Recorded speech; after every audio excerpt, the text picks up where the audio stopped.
नवीन सेन्ससला वेळ लागणार आहे हे लक्षात आल्यानंतर 2027 मध्ये सेन्सस होईल, 28 मध्ये आकडे येतील, मग 29 मध्ये जर डिलिमिटेशन सुरू केलं तर 34 मध्ये देखील लागू होईल की नाही माहिती नाही.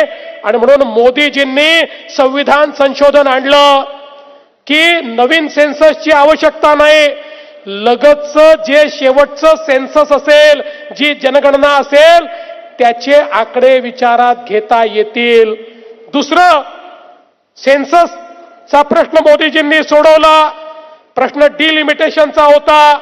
साऊथचे राज्य म्हणत होते आम्ही त्या ठिकाणी लोकसंख्या वाढीला रोकथाम केली, त्यामुळे जर डिलिमिटेशन झालं तर आमच्या जागा कमी होतील आणि उत्तरेच्या जागा वाढतील. त्याच्यावरही मोदीजींनी असा तोडगा काढला की कोणाचंही नुकसान होणार नाही. सगळ्या राज्यांमध्ये 50% जागा वाढवण्याचा निर्णय हा डिलिमिटेशननी केला. त्यामुळे साऊथची जी राज्य आहेत या राज्यांना लोकसभेमध्ये 23.67% एवढं जे रिप्रेझेंटेशन होतं ते आताही डिलिमिटेशन नंतर 23.67 च्या ऐवजी 23.87% होत होतं. म्हणजे ते कुठेच कमी होत नव्हतं. कुठल्याच राज्याचं संसदेमधलं रिप्रेझेंटेशन कमी होणार नाही अशा प्रकारचा निर्णय केला.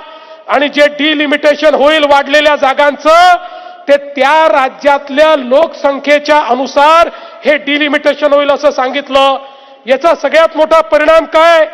महाराष्ट्रासारखं राज्य, या राज्यामध्ये आपल्याला लक्षात असेल यापूर्वी जे डिलिमिटेशन झालं त्याच्यामध्ये ग्रामीणच्या जागा कमी झाल्या आणि शहराच्या जागा वाढल्या.